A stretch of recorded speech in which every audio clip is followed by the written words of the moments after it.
I've lived through 13 presidents, 2 pandemics, and more funerals than birthday parties at this point, and I need to tell you something that's going to sting a little. You're throwing away the best years of your life, and you don't even know it. I wish, God, I wish, someone had grabbed me by the collar when I was 28 and told me what I'm about to tell you. If you listen, really listen, you can save yourself 50 years of the kind of regret that keeps you up at 3 a.m. If you don't, well, you'll end up in this chair someday, wondering where it all went. Let me tell you what 83 years teaches you. I've made millions, lost millions, made it back again. I've been married twice, divorced once, widowed once. I've raised 4 children, buried one of them. I've climbed mountains, literally and figuratively, and I've spent years in valleys so dark I didn't think I'd see sunrise again. So, when I tell you something, I'm not guessing, I'm not theorizing, I'm not reading from some self-help book written by a 30-year-old who thinks 3 successful years makes them a guru. I'm telling you what I know because I've lived it, bled it, and paid for it with decades of my life. And the biggest tragedy? Most of what I'm about to share, I learned too late. Here's what I see when I look at your generation, when I watch my grandkids, when I talk to people at the grocery store. You're busy? God? You're so busy, you're working 50, 60 hours a week, you're scrolling through your phone every spare second, you're always grinding, always hustling, and you think you're building something. But here's what you're actually doing. You're trading the only non-renewable resource you have, your time, for things that won't matter. You treat your days like they're unlimited, like you've got an infinite supply sitting in some cosmic warehouse. Let me tell you something about time that nobody wants to hear. It runs out. Not someday, not eventually, faster than you think. I'm 83. That sounds old to you. But I blinked, and I was 50. I blinked again, and I was 70. And now I'm here, and all I have left are memories and regrets. Don't let that be you. Lesson number 1. Your body is not invincible. I know, I know. You're 28, 35, maybe 40. You feel fine. You think you have time to get healthy later. I thought that too. I used to run marathons in my 30s. No joke. I was fit, strong, unstoppable. By 50, my knees were shot. By 60, I had my first heart surgery. By 70, I was taking 11 pills a day just to function. And you know what the doctors told me? If you'd taken care of yourself in your 30s and 40s?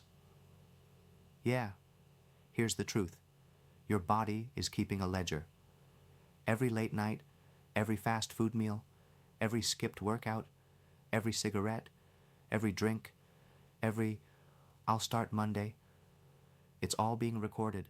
And one day, maybe 10 years from now, maybe 20, that bill comes due and you can't negotiate. You can't make payment arrangements. You pay it all at once. Take care of your body now, not when it's convenient, not when you have time, now, because the body you're living in right now, that's the only one you get. There's no trade-in program. Lesson number 2, your children don't want your money. They want your time. This one breaks me. I have 4 kids. Well, 3 now. My daughter Sarah died in a car accident when she was 29. Clears throat. But the other 3 are alive, successful, good people. And you know what they all say when we have dinner, when we talk about their childhood? They don't remember the big house. They don't remember the expensive vacations I paid for. They don't remember the toys, the gadgets, the designer clothes. You know what they remember? The empty chair at their soccer games. The birthday dinners I missed because of work emergencies. The times they tried to show me their report cards and I was on the phone. I thought I was being a good father by providing. I thought the money, the stability, the nice things, I thought that was love. It wasn't. Love is presence. Love is showing up. Love is being there even when it's inconvenient. My son Michael told me last year, he's 48 now. He said, "Dad, I would trade every dollar you ever spent on me to have you at my baseball games." That sentence haunts me. If you have kids or you're planning to have kids, hear me. They will not remember the size of your paycheck. They will remember whether or not you were there. Lesson number 3. Most of your friendships will die from neglect. I had 12 close friends when I was 30, people I loved, people I would have taken a bullet for. You know how many I still talk to? Two. And it's not because we had falling outs. It's not because we hate each other. It's because life got busy, and I kept saying, I'll call them next week, and next week became next month, and next month became next year. And then one day, I got a Facebook notification that Danny, my college roommate, my best man at my first wedding, I got a notification that Danny had died. And I realized I hadn't talked to him in 7 years. 7 years. Here's the thing about friendships. They need maintenance. They need watering, like a plant. And most people, they let their friendships dry out because they're too busy. Or they think, we'll reconnect eventually. No, you won't. Eventually never comes. Call your friends, not someday, today, this week. Even if it's awkward, even if it's been years, because the day will come when you can't call them anymore. And that regret, it's a special kind of pain. Lesson number 4. Your career will not love you back. I gave 35 years to a company. 35 years. I missed anniversaries. I missed holidays. I missed my son's high school graduation because of a critical merger. And you know what happened when I retired? They threw me a party, gave me a plaque, shook my hand, and 3 weeks later, someone else was sitting at my desk. And 6 months later, nobody at that company remembered my name. Your job is not your family. Your job is a transaction. You sell them your time. They give you money. That's it. The moment you're not useful, you're gone. I'm not saying don't work hard. I'm not saying don't be ambitious. But know what you're sacrificing. Because the company you're killing yourself for, they'll replace you before your obituary is published. But your family, they can't replace you, ever. Choose accordingly.